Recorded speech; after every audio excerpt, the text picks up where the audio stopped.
WCBI News at 6 starts now.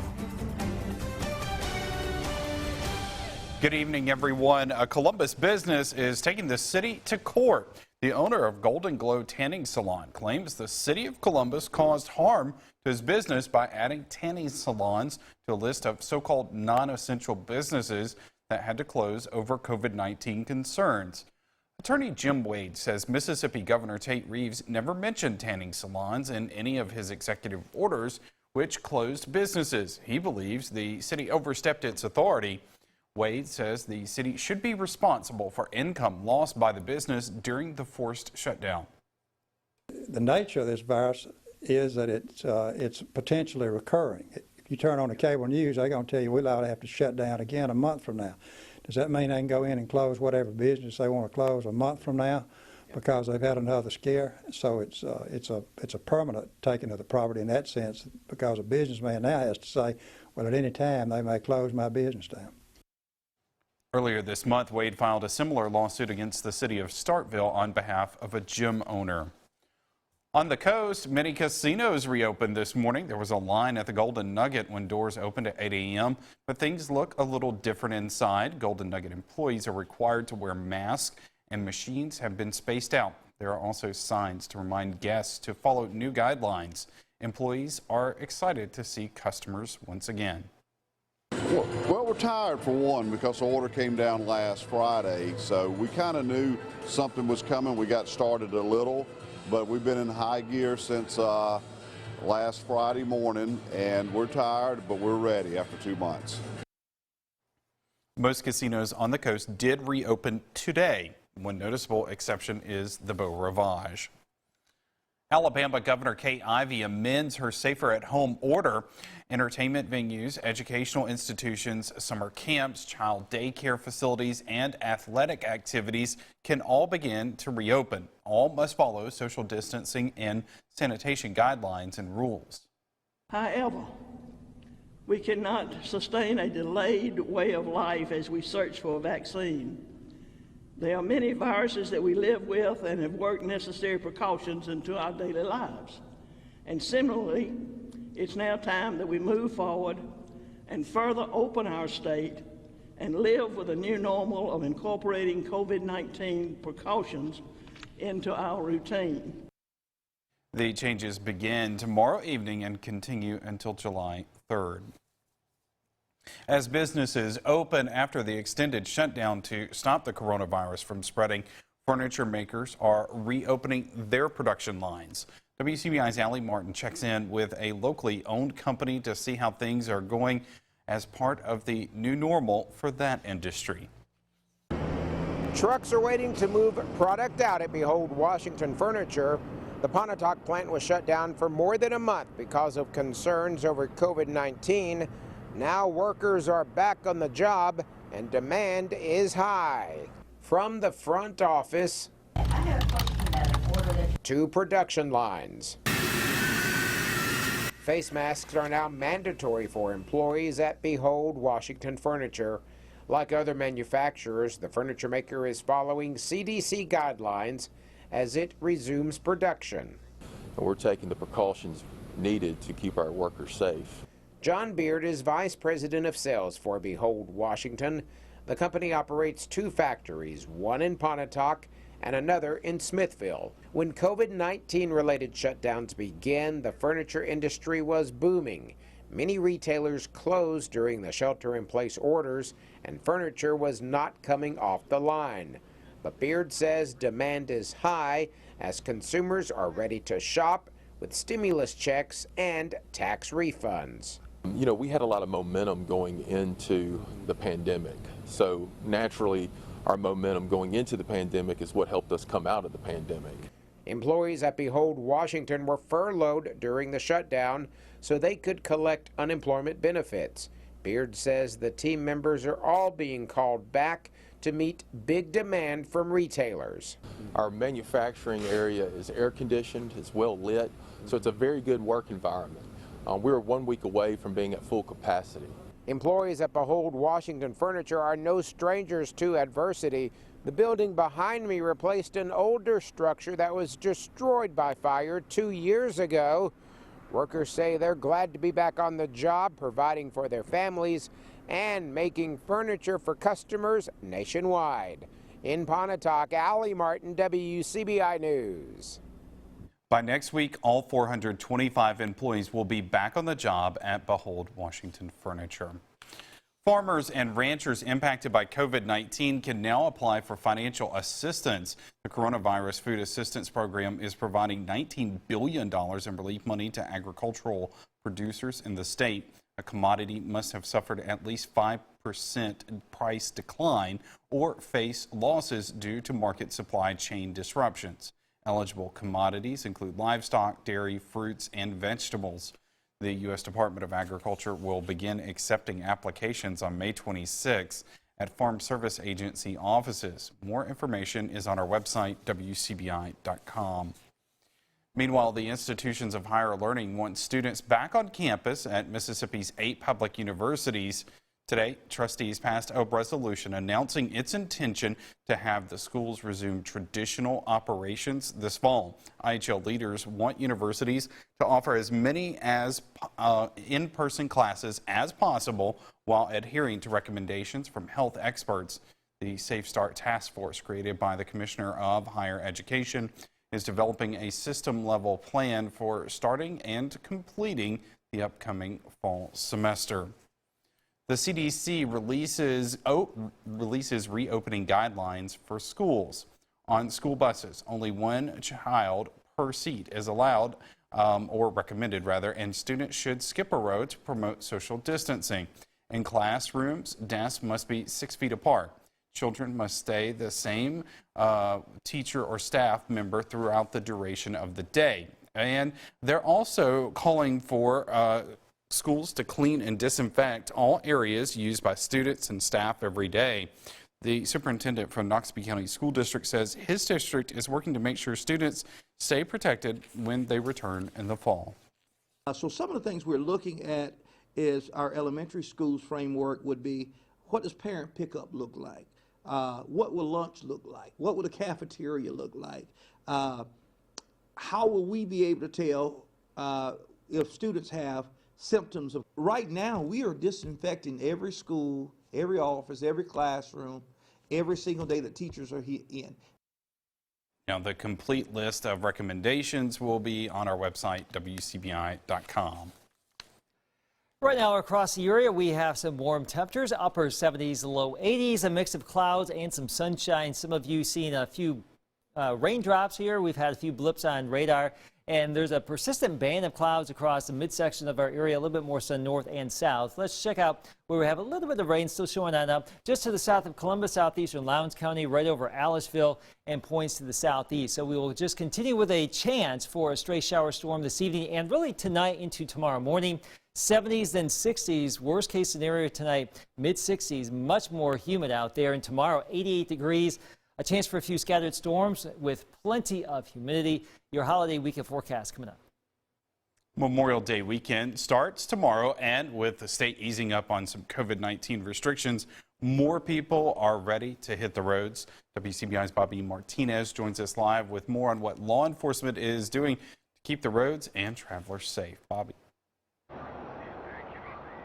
Good evening, Joey. Memorial Day weekend, one of the busiest times of the year. And today, I spoke to Winston County Sheriff Jason Pugh, who says his department will be on high alert to make sure everyone is following all health guidelines to help prevent the spread of COVID-19. It is a challenge. It is the first time we've had any events where there's a lot of people wanting to get out. Winston County Sheriff Jason Pugh will have his hands full this Memorial Day weekend. The holiday weekend could be like no other, mainly because COVID-19 has had many people staying close to home. Now, they're ready to venture out. I asked our citizens to remember to do things that are safe. You know, these numbers are still not good in the state. To try to, social distance, to do the things that they need to do to stay safe. My guys will be out in force just like they are every Memorial Day weekend. Nothing will change there. Deputies will be out Friday night, Saturday night, and Sunday night. With curfew in Winston County from 9 p.m. to 6 a.m., Pugh says he hopes that will help cut down on the amount of crime. That is for protection of personal property. That's, we're not necessarily out to try to get the guy going to work or get the guy that has to do this or an emergency or something like that. But there's another concern. crowds. I feel like there'll be a lot of families congregating, a lot of barbecues, a lot of that sort of thing, a lot of people heading to the river and places like that. And obviously, you see some drinking, and that's a common Memorial Day weekend problem, that you see some drinking. So remember, when you're leaving your home this weekend, make sure you are aware of all of the rules before you leave your house. Reporting live in Columbus, Bobby Martinez, WCBI News.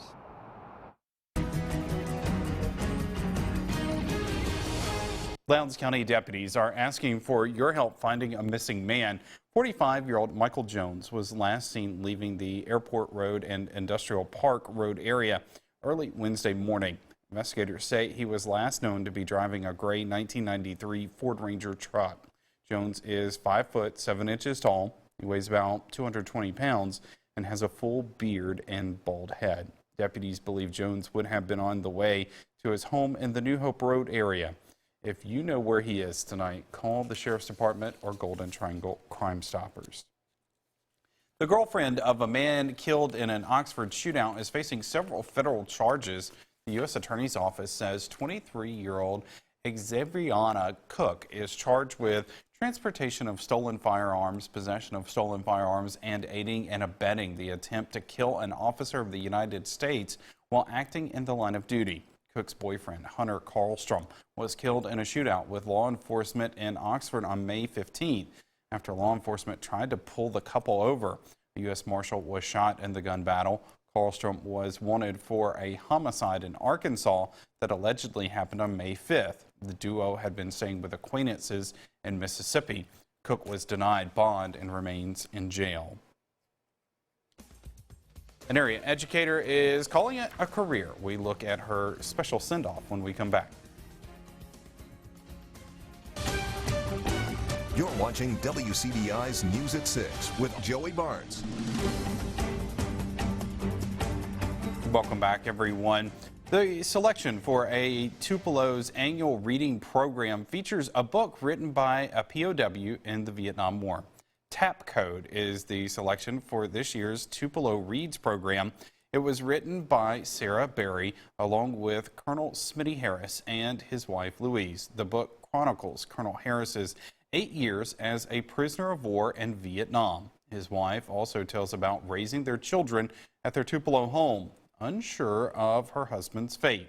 In the 10 years of Tupelo Reads, this is the first time a Tupelo author has been featured. Initially, we were interested in getting it out for our kids and grandkids and so on, but lots of people got interested in it, and by word of mouth and every other way, it had pretty wide circulation. The story's so inspiring, and of course that's before we hit the global pandemic, and so now we thought what great characteristics that the book embodies for all times, but especially for a time like now when we're going through hard circumstances. Colonel Harris and his wife, along with co-author Sarah Berry, will visit students at Tupelo High School. There will also be a lunchtime event September 30th at the Lee County Library. The book is available at the library or Reed's Gumtree Bookstore. An Aberdeen teacher is retiring after more than 3 decades in the classroom. Fellow teachers and staff at Aberdeen Elementary honored Katrina Walker with a drive-through retirement celebration. Family, colleagues, and friends drove by with gifts and well wishes for Walker. The kindergarten teacher has been at Aberdeen Elementary for 33 years. She's been teaching for a total of 35. She says a lot has changed.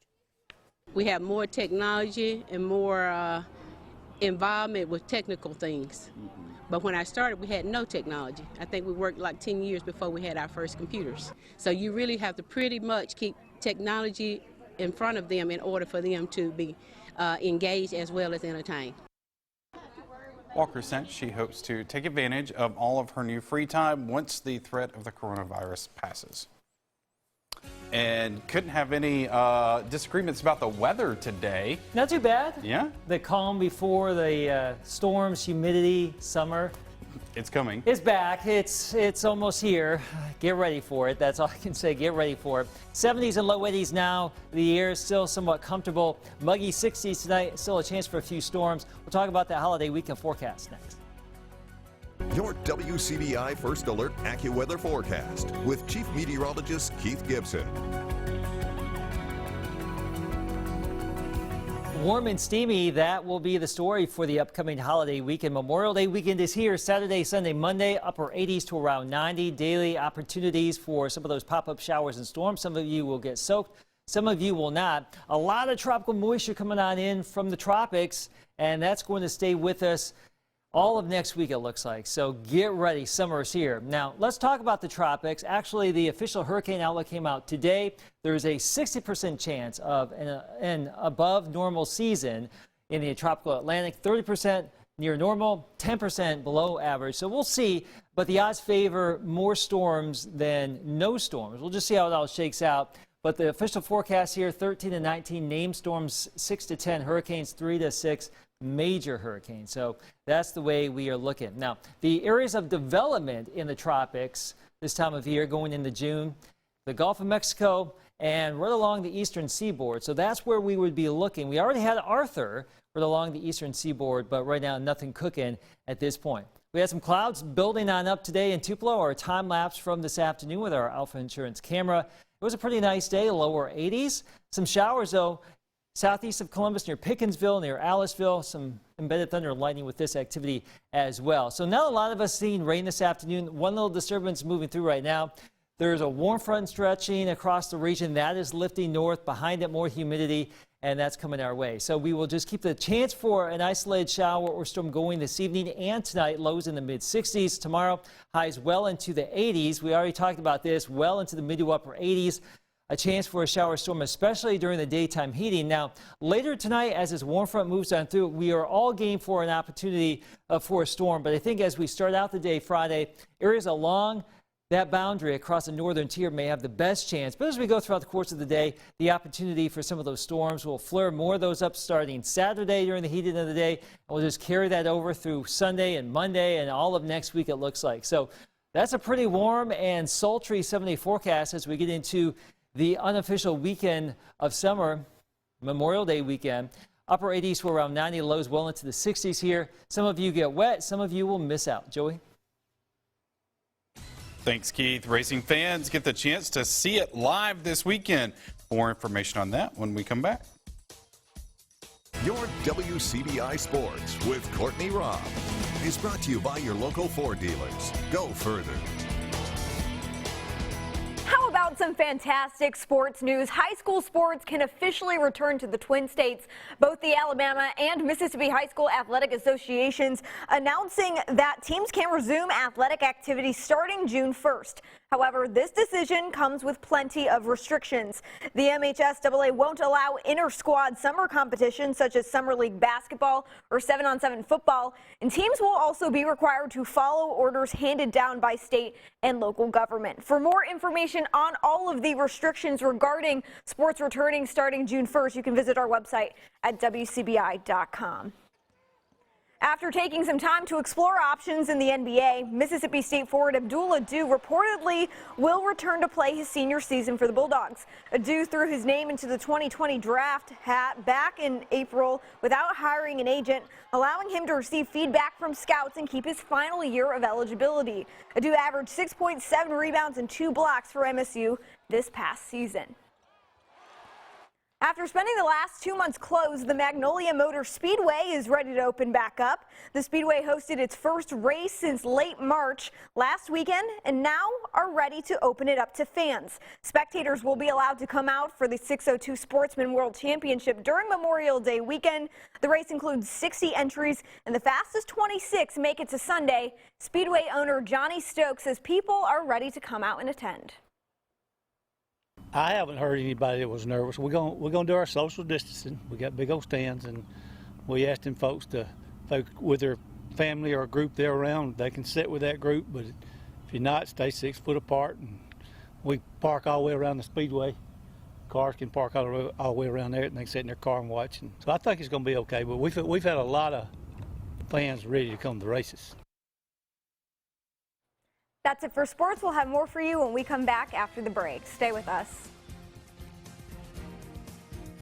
If I didn't know any better, I would say that summer is officially here, even though it doesn't officially begin until next month. We've got daily opportunities for some rain, temperatures getting well into the mid to upper 80s for the weekend and beyond. Overnight lows getting muggy. Joey, it's summer. Get the air conditioner ready to go. Hopefully it's primed and ready to go. You can always tell when it's summer is when the humidity comes back. It doesn't matter about that temperature. It's all about the humidity. It is, and it's coming back. No doubt. All right. Thanks, Keith. Thank you so much for joining us, everybody. Have a great night.